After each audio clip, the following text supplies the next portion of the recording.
मित्रांनो 10,000 रुपयाच्या आतमध्ये बेस्ट 5G फोन घ्यायचा असेल तर मोटोरोलाने त्यांचा मोटो G35 5G हा फोन लॉन्च केलेला आहे। हा फोन 10,000 रुपयाच्या आतमध्ये बेस्ट 5G फोन का आहे त्याच्याबद्दल आज मी तुम्हाला डिटेलमध्ये सांगणार आहे, त्यामुळे हा व्हिडिओ पूर्ण बघा आणि जर पहिल्यांदा चॅनलवरती आला असाल तर लाईक शेअर आणि सबस्क्राइब नक्की करा असेच व्हिडिओ मराठीतून पाहण्यासाठी। तर मित्रांनो हा आहे फोनचा बॉक्स आणि हा आहे यामध्ये असलेला फोन, याला मी ऑलरेडी यूज करतोय आणि त्यामुळे हा बाहेर आहे। बाकी या बॉक्समध्ये ज्यात आपल्याला 20 वॉटचं चार्जर बघायला मिळतं आणि सोबतच एक TPU केस देखील त्यांनी दिलेला आहे, त्यामुळे बॉक्समध्ये ज्या दोन्ही गोष्टी देखील मिळतात।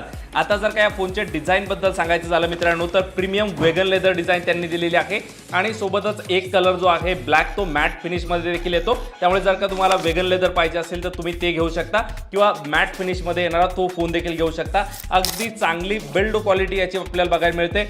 सोबतच जे फिंगरप्रिंट सेन्सर दिलेलं आहे ते साइड माउंटेड या ठिकाणी बघायला मिळतं आणि बेझल्स वगैरे जे आहेत खूप जास्त नाही, पंच होल डिस्प्ले दिलेला आहे, त्यामुळे एक चांगल्या क्वालिटीचा याची बिल्ड क्वालिटी जी आहे ती खरोखर चांगली आहे। इन हँड फील अगदी चांगला येतो, असं वाटत नाही की हा 10,000 रुपयाच्या आतमधला फोन आहे। नक्कीच तुम्ही हातात घेतल्यानंतर तुम्हाला वाटेल की हा एक चांगला फोन आहे, कारण याचे जे कॅमेरा मॉड्यूल वगैरे जे आहे ते मोटोच्या फोनमध्ये सगळ्या फोनमध्ये जेमतेम सारखंच असतं, त्यामुळे हा फोन जर नक्कीच पहिल्यांदाच तुम्ही जर का हातात घेतला तर महाग फोन तुम्हाला वाटेल। अगदी चांगली याची बिल्ड क्वालिटी आहे। 6.72 इंचचा full HD plus 120 hertz refresh rate असलेला डिस्प्ले याच्यामध्ये दिलेला आहे। ऑलरेडी मी तुम्हाला सांगितलं की बेझल्स खूप कमी आहेत आणि सोबतच याचे व्ह्यूइंग अँगल वगैरे जे आहे ते देखील अगदी चांगले आहेत। जर तुम्ही YouTube पाहत असाल तर 1080p 60 FPS वरती जे आहेत याच्यावरती व्हिडिओज प्ले होतील।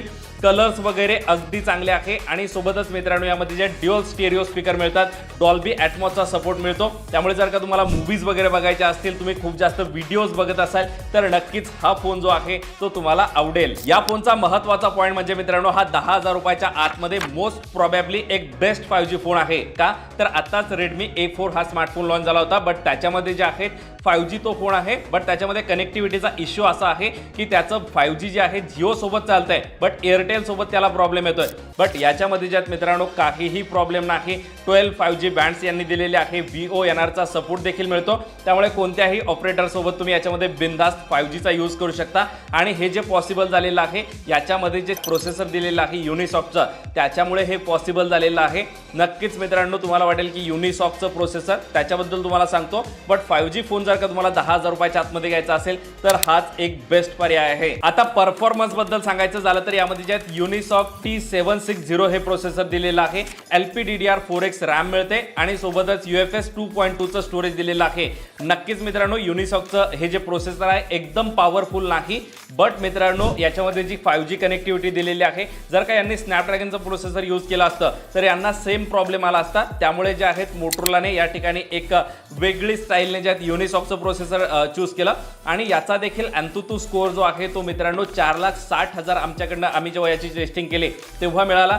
डेली लाईफमध्ये तुम्हाला जे आहे 10,000 रुपयाच्या आतमध्ये नक्कीच तुम्ही जर का खूप जास्त गेमर वगैरे असाल, खूप जास्त यूज करत असाल तर हा फोन म्हणजे 10,000 रुपयाच्या आतमध्ये तुम्ही फोनच घेणार नाही एकतर, बट जे लोक 10,000 रुपयाच्या आतमध्ये फोन घेणार आहे त्यांच्यासाठी हा बेस्ट पर्याय आहे। 4,60,000 पेक्षा जास्त AnTuTu स्कोअर येतो, सगळे ॲप्लिकेशन वगैरे ज्या डेली लाईफमध्ये एकदम स्मूथ चालतात आणि नॉर्मल गेमिंग जी आहे ती देखील तुम्ही याच्यामध्ये करू शकता। त्यामुळे प्रोसेसर वगैरे बघितलं, 4GB रॅम 128GB स्टोरेज यांनी दिलेलं आहे आणि एकच व्हेरियंट याच्यामध्ये आहे, त्यामुळे चांगला परफॉर्मन्स जो आहे 10,000 रुपयाच्या आतमध्ये तुम्हाला मिळेल बेस्ट 5G, त्याच्यामुळेच हा फोन बनलेला आहे। आणि मित्रांनो यामध्ये जे आहेत एक अँड्रॉइड अपडेट मिळणार आहे, म्हणजे हा अँड्रॉइड 14 वरती आता आहे, अँड्रॉइड 15 तुम्हाला मिळेल आणि 3 वर्षाचे सिक्युरिटी अपडेट देखील मिळतील। बट मला असं वाटतं की अँड्रॉइड 15 वरती जर का हा फोन आला असता आणि अँड्रॉइड 16 ची जर का अपडेट याच्यामध्ये मिळाली असती तर हा खूप जास्त चांगलं झालं असतं, बट या प्राइस सेगमेंटमध्ये खूप सारे ब्रँड जे आहेत मित्रांनो जास्त काही गोष्टी देत नाही, त्या देखील जर का कम्पेअर केल्या याच्यासोबत तरी देखील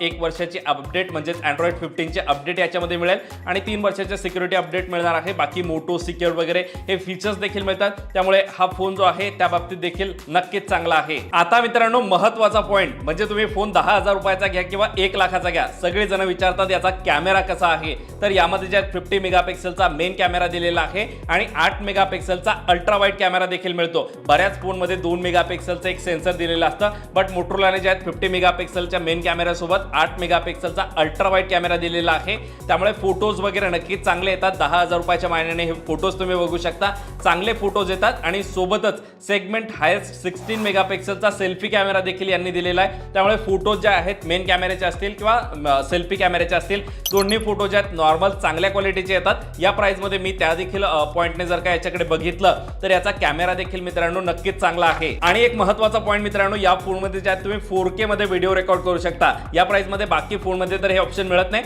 आणि हो, याला तुम्ही चांगल्या फोन सोबत कम्पेअर सुद्धा करू शकत नाही, बट या प्राइसमध्ये हे ऑप्शन मिळतंय, हीच एक चांगली गोष्ट आहे. आता मित्रांनो मेन पॉईंट, याची प्राइस काय आहे तर याच्यामध्ये एकच व्हेरियंट बघायला मिळतो 4GB 128GB आणि त्याची प्राइस आहे 9,999 रुपये. आणि त्यामुळेच मी तुम्हाला म्हटलं की या प्राइसमध्ये हा एक बेस्ट फोन आहे किंवा एक बॅलन्स फोन आहे असं म्हणू शकता तुम्ही.